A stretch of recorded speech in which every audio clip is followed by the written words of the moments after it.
jungle, the monsoon closes in as the communist New People's Army go through their paces. Rebels with a cause, but a cause that's no longer recognised by the Philippines government. For many years they were partners in a peace process. They're now regarded as terrorists. That's brought any chance of dialogue to an end. How can we be terrorists in our own land? We don't export revolution in the Philippines to America, to Europe. So why this European imperialist and US imperialist bother about our country? We are a homegrown, we are legitimate revolutionaries. We don't have to be intimidated by them. Life for most people on Mindanao is at or near subsistence. It's long proved fertile ground for rebellion.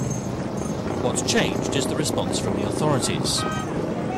The NPA's new status as a terrorist group dates from a visit to Manila by George W. Bush 3 years ago for talks with President Gloria Arroyo. Since then, the level of violence has increased. Critics say it gave the military a tacit signal to target civilians, whom they suspect of supporting the communists. Civilians like George and Maricel Vigo, mourned by the family now caring for their 3 young children. They were killed just hours after the declaration of all-out war on the NPA. The person who have done such was so very no conscience, hard-hearted people, no mercy. The Vigos were left-leaning journalists, sympathetic observers of the communists, but the family insist not active members. Now this sign marks the spot where George and Maricel were gunned down. They were making their way along this busy road on their motorbike just yards from their home, when suddenly from nowhere appeared 2 masked men on the back of another bike and shot them both dead. The killers melted into the traffic and had never been caught. The family were already worried that George and Maricel's work as journalists might get them into trouble. I told him, George, maybe you upset someone. I know that life is hard here in the Philippines. He just laughed and said, even if a man is asleep, if it's time to die, he will die. This video may have sealed their fate. Released on CD, it tells the story of a recent NPA raid and shows their fighters ransacking a municipal office. George handed his copy to his lawyer. This CD was shown by a municipal official of Carmen, this province, to several officials also of the civilian authority and of the military. So then he was suspected as one of those whom he have participated directly or indirectly in the NPA raid. The President says no one is more concerned to solve the killings. She's set up a special commission to investigate. We together stop judicial executions with the abolition of the death penalty. We urge witnesses to come forward. Together we will stop extrajudicial executions.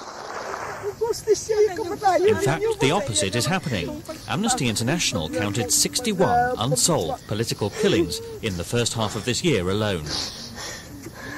We believe that the delivery of justice and the conviction of the perpetrators, whoever they may be, whether they're military, whether they're vigilantes, whether they're members of the left, rival factions in the left themselves, is a key factor in the restoration of a peace process. If talks did resume, what should they talk about? Well, the communists say injustice. Our program is to liberate our people from the exploitation and oppression caused by semi-feudal and semi-colonial society, wherein our land is monopolized by the big landlords. So our main program is land reform. The Vigos adopted the same cause. Their priest, the last person to see them alive, believes that made them a target. The connection is to stop not only what they were involved in, but also both myself and some of the organizations, especially among tribals, church-based organizations and some NGOs. So the killing of the two of them was meant to scare us. Father Peter presided at the Vigo's funeral, but it didn't scare him off. He continues to help local communities fight for their rights, even if that involves taking on powerful interests. Earlier this year, around 50,000 people demonstrated against multinationals who've come to extract the enormous mineral wealth of this island, a process opponents call development aggression.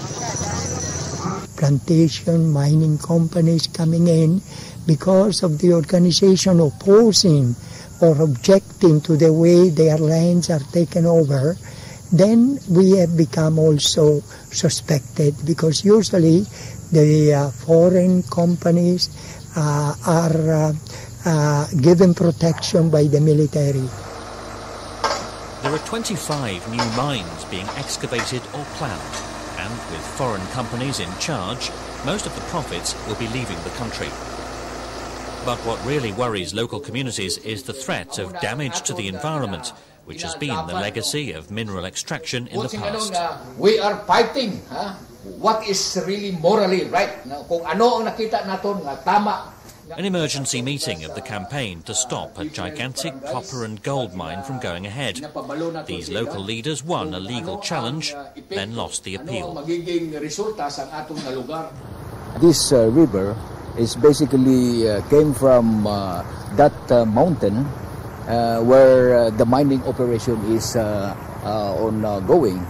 This water, this river system will pollute, and that it will affect the growth of the plants. For people like Audi, who rely on land and water for their livelihoods, it's a struggle they feel they can't afford to lose. What we are really fighting for is what is really moral right for our people, and we believe that if the mining company will go on the operation, then probably it will destroy the living condition of our people. So we are very sure that we can stop the mining operation. The communists are not the only armed group picking up on people's fears and grievances. There's a separatist struggle by a mainstream group of Muslim rebels. And on the fringes, Jemaah Islamiyah, the regional offshoot of Al-Qaeda. The ones listed as terrorists are still fighting. Research by the monitoring group Human Rights Watch indicates nearly 300 civilians have been killed in bombings in the last 5 years. But other groups who avoided the terrorist label are now on ceasefire. I think we need to get away from these labels of saying, oh, they're terrorists, we won't talk to them, to actually go back to a process, the sort of pre-9/11 days, where if you're going to engage in a peace process, what you needed to find out was what actually is it that these people are wanting? What is it that it's driving them to do this? A report for the UN found the most common denominator of rebel villages was the lack of a local school. Conflict resolution expert Paul Clifford came to listen to their grievances. This was not about achieving the revolution. This was about achieving basic standards for people that most of us in the West would take for granted, but for people there, it was a daily struggle to survive. This village got a new roof on their school and pipes connected to mains water. And the local rebels, a communist splinter group, agreed to lay down their arms. Governments are faced with a choice: label rebels as terrorists, stop talking and declare war, or negotiate about what they want. That's often difficult, but the cost of confrontation here in the Philippines is a legacy of bitterness. Until now, we are still looking for justice for them, no? Especially that we always see these children, no mother, no parents, that's it. So if only the killer will just go out and say that I am the killer, we will immediately smash them, that's it.